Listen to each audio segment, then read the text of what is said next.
हरे कृष्णा, राधे राधे। वैशाख का पावन महीना चल रहा है। इस पवित्र महीने में किए गए किसी भी कर्म का फल हमें कई गुना होकर मिलता है। अच्छे कर्म करेंगे तो वो भी कई गुना होकर मिलेंगे और बुरे कर्म करेंगे तो वो भी कई गुना होकर मिलेंगे। इसलिए कोशिश करो और ज़्यादा से ज़्यादा पुण्य कर्म करने की और कोशिश करो और पाप कर्म गलती से भी मत करो। इस महीने में स्नान, दान, पूजा पाठ आदि का विशेष महत्व है।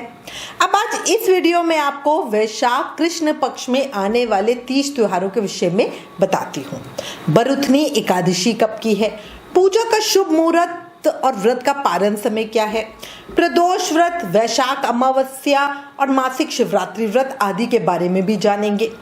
अगर चैनल पर नए हो तो चैनल सब्सक्राइब कर देना और अगर आने वाले व्रत त्योहारों की जानकारी का रिमाइंडर अपने फोन पर पाना चाहते हो तो एकादशी लिखकर 9821025751 पर व्हाट्सएप मैसेज करना। आप हमें फेसबुक और इंस्टाग्राम पे भी जरूर फॉलो करें। चर्चा शुरू करने से पहले कमेंट करके एक जयकारा लगा और बोलो जय श्री राम। बरुथनी एकादशी बहुत फलकारी एकादशी है। विष्णु पुराण के अनुसार वैशाख का महीना भगवान विष्णु को बहुत प्रिय है और नारद मुनि के अनुसार एकादशी व्रत सभी व्रतों में श्रेष्ठ है। इसलिए वैशाख माह में एकादशी व्रत का फल और लाभ जो है, उसका फायदा जो है 2 गुना बढ़ जाता है। कहा जाता है कि जो भी भक्त बरुथनी एकादशी पर भगवान विष्णु और माता लक्ष्मी की पूजा करता है उसके मन की सभी इच्छाएं पूरी होती है, घर में सुख समृद्धि शांति बनी रहती है। अगर उस इंसान के जीवन में मृत्यु का कष्ट है तो भी ये व्रत करने से उस इंसान को मृत्यु के कष्ट से मुक्ति मिल जाती है। सूर्य ग्रहण के समय दान करने से जो फल मिलता है वही फल इस व्रत को करने से मिल जाता है। इस व्रत को करने से मनुष्य लोक और परलोक दोनों में सुख पाता है और अंत समय में स्वर्ग जाता है। तो अब देख लो, इतने फायदे हैं तो हर किसी को एकादशी का व्रत जरूर करना चाहिए। अगर सभी एकादशी का व्रत नहीं कर सकते तो कम से कम जो पवित्र महीने होते हैं वैशाख, कार्तिक, माघ, इन महीनों की एकादशियों का तो व्रत जरूर कर ले। अब हम चर्चा कर रहे हैं इस साल 2024 में कब है बरुथनी एकादशी। तो देखो, इस साल 2024 में बरुथनी एकादशी वैशाख माह के कृष्ण पक्ष की जो ये एकादशी है इसका पालन हम 4 मई 2024 दिन शनिवार को करेंगे। अब सबसे पहले आपको एकादशी तिथि का समय बता देती हूँ। तो एकादशी तिथि शुरू हो रही है 3 मई को रात में 11:24 PM पर और एकादशी तिथि का समापन होगा 4 मई को शाम को 8:38 पर।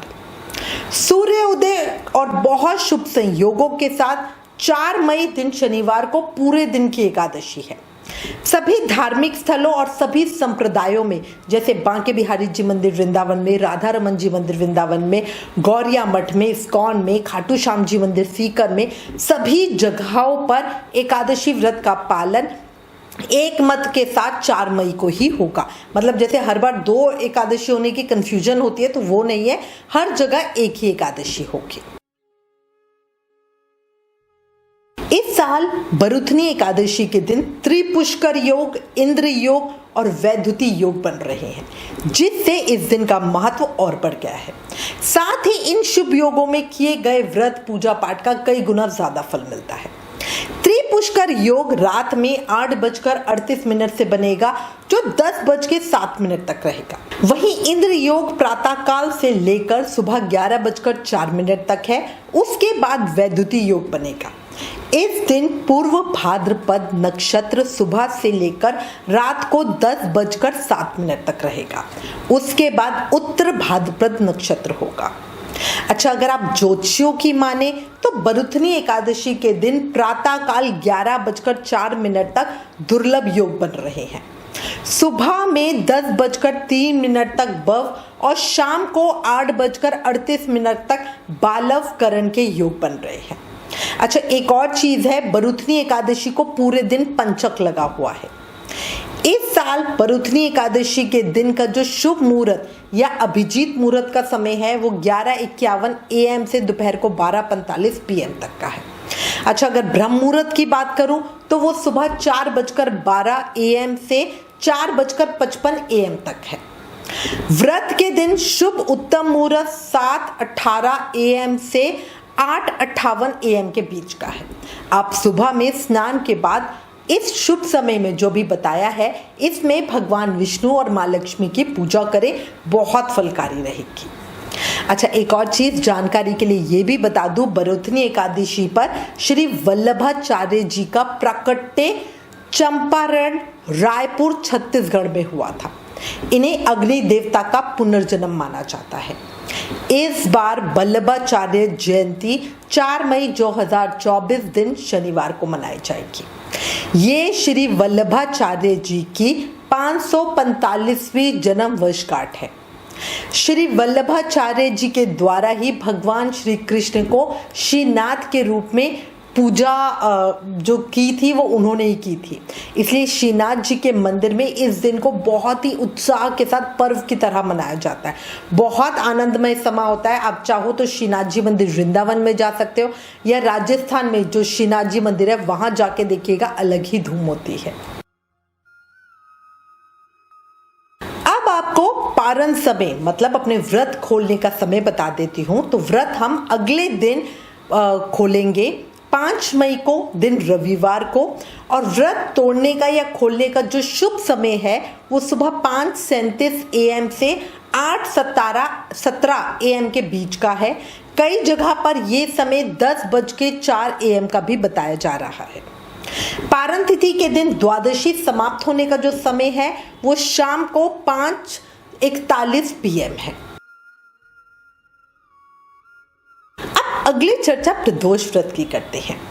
प्रदोष व्रत भगवान शिव को प्रसन्न करने का सरल उपाय है।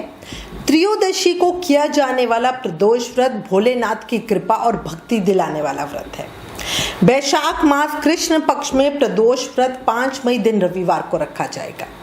रविवार के दिन ये प्रदोष व्रत पढ़ने से इसे रवि प्रदोष व्रत कहा जाएगा। प्रदोष काल की जो शुभ पूजा का मुहूर्त समय है वो है 6:59 PM से 9:06 PM तक का। ये समय अवधि 2 घंटे 7 मिनट की है।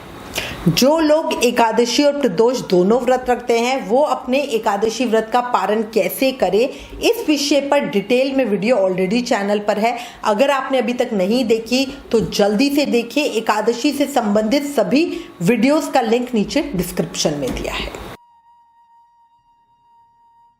वैशाख मास में मासिक शिवरात्रि व्रत 6 मई 2024 दिन सोमवार को रखा जाएगा। सोमवार और शिवरात्रि दोनों ही शिवजी जी को समर्पित दिन है। ऐसे में सोमवार और शिवरात्रि का शुभ संयोग भक्तों को अधिक फल देने वाला होगा। अच्छा, शिवरात्रि वाले दिन रात्रि पूजा का जो शुभ मुहूर्त समय है वो रात को 11:56 PM से 12:39 AM तक रहेगा। इसकी समय अवधि 42 मिनट्स की है। अब यहाँ पे मैं थोड़ी सी चर्चा पंचक की कर रही हूँ। हिंदू पंचांग के अनुसार मई में पंचक 2 मई 2024 दिन गुरुवार दोपहर को 2:32 पे शुरू होंगे और इनका समापन 6 मई 2024 दिन मंगलवार को शाम को 5:43 पे हो जाएगा। इस साल 2 मई से शुरू हो रहे पंचक के दौरान जो हमारे 3 बड़े व्रत वो आएंगे, बरुथनी एकादशी का, प्रदोष व्रत और मासिक शिवरात्रि व्रत, ठीक है।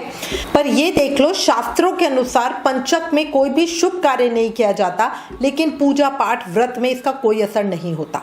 ऐसे में बिना किसी परेशानी के, बिना किसी टोक के आप इन तीनों व्रतों में पूजा कर सकते हैं। कोई किसी तरह की परेशानी नहीं है। हम वैशाख अमावस्या की चर्चा करते हैं। वैशाख माह के साथ अमावस्या तिथि का संयोग बहुत शुभ और जल्दी फल देने वाला होता है। इस दिन पितरों के निमित्त स्नान, दान, तर्पण आदि करे, बहुत ज़्यादा फलकारी होता है। इस बार वैशाख अमावस्या तिथि 7 मई और 8 मई की है। वैशाख अमावस्या की अधिक जानकारी अपनी अगली वीडियो में दूंगी। इसी के साथ मैं उम्मीद करती हूँ इस वीडियो में दी गई जानकारी आपके लिए उपयोगी होगी। इससे रिलेटेड अगर आपके पास कोई भी कमेंट या सजेशन है तो प्लीज़ हमें लिखें। ज्ञान बांटने से बढ़ता है, इसलिए इस वीडियो को ज़्यादा से ज़्यादा शेयर करें। Please like, share and subscribe. Thank you. जय श्री राधा कृष्ण।